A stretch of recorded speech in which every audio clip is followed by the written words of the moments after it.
Phoenix Suns versus Dallas Mavericks in the West here. We're gonna break this down, make our picks. You're picking that I'm gonna pick Dallas. Yeah, because I hate Phoenix so much. Is that sort of what you're saying here? Like, just because you go for Phoenix? But look, I think it's great to see Luka in the second round. I think that's first thing. Really, we would expect him to play deep into the finals and the playoffs and the finals if Dallas can put the right pieces around him.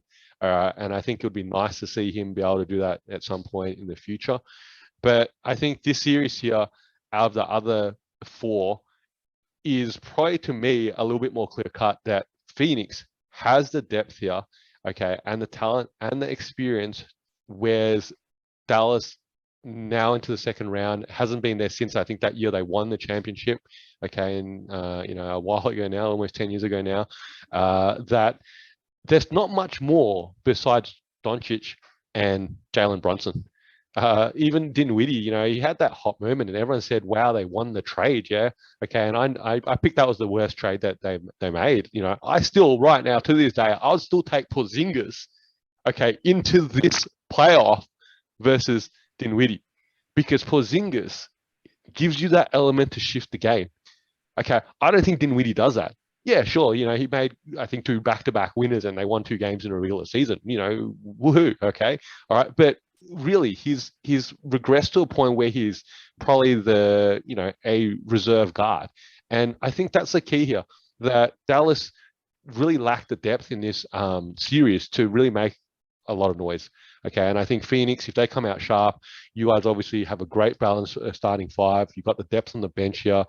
Booker's back now, even if not 100%, he's back on the floor. He just has to, you have to respect him as a shooter.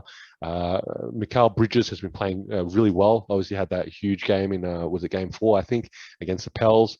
Aiton's just chugging along. No one's even paying him attention, but he's still putting up his double digits, double, sorry, and, really just anchoring the paint. And CP3 does CP3 things. Okay, I think that's that. Okay, so I'm going to pick Suns in 5. Okay, all right. So first time we're in agreement. So I've also given Dallas the credit that they'll maybe get a win. I actually think look, I originally walked into the Pelicans series expecting that to be a sweep, and then was a little bit more concerned watching the whole series play out. That was a really contested series, and I think that was due to the size, right? So I think Valanciunas was really big in giving them pressure. Obviously, some pesky guards to keep Chris, under a lot of pressure trying to get the ball on the court. Then Booker obviously being injured, not ideal. But one of the highlights was Mikal Bridges kind of having that big game, but also just being consistently and getting some shot creation, being relied upon to be the best defender. And I think that's the thing with Dallas, is that it's going to be Bridges probably on Luka. I feel like that's the logical matchup. Jay Crowder being able to assist, and Cam Johnson as well, more for body type than for skills. But this other thing is, this is the second year in a row that I think the Suns are going to benefit from beating a team that beat the Jazz, right? Because when you beat the Jazz, you get to play a very specific way that's a little niche, right? Where you get to play 5 out and you get to get a lot of corner threes and you get to trick Gobert into defending the ring and then getting easy things. The Suns don't play like that. They will not pay into any of that. So now it turns into Luka probably having 30 or 40 points. Jalen Brunson surely not going off for as much as he used to. And I can't see how much else works. They're not going to give up as many threes by any stretch.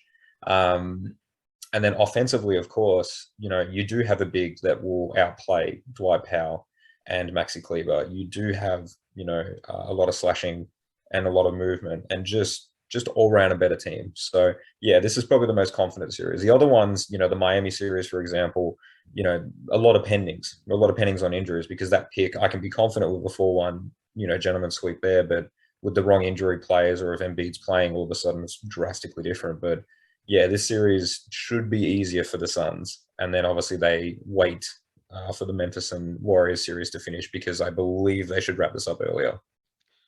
Look, I think this series is one that we might see Luka even average a triple-double and lose the series.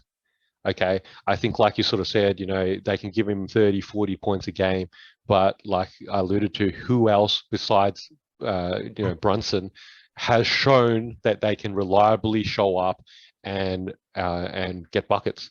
Okay, and I think that's what the Mavs lack right now with this roster.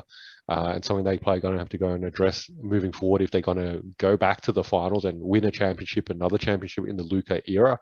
I think the only thing we don't want to see here is like a CP3 running up the floor, clutching his hamstring, or Booker doing the same sort of situation, or hard foul and CP3 ends up on the ground, and that would be a disaster. But look, if everyone can stay healthy here at the Suns, I think this series here is definitely going the Suns' way. Easy.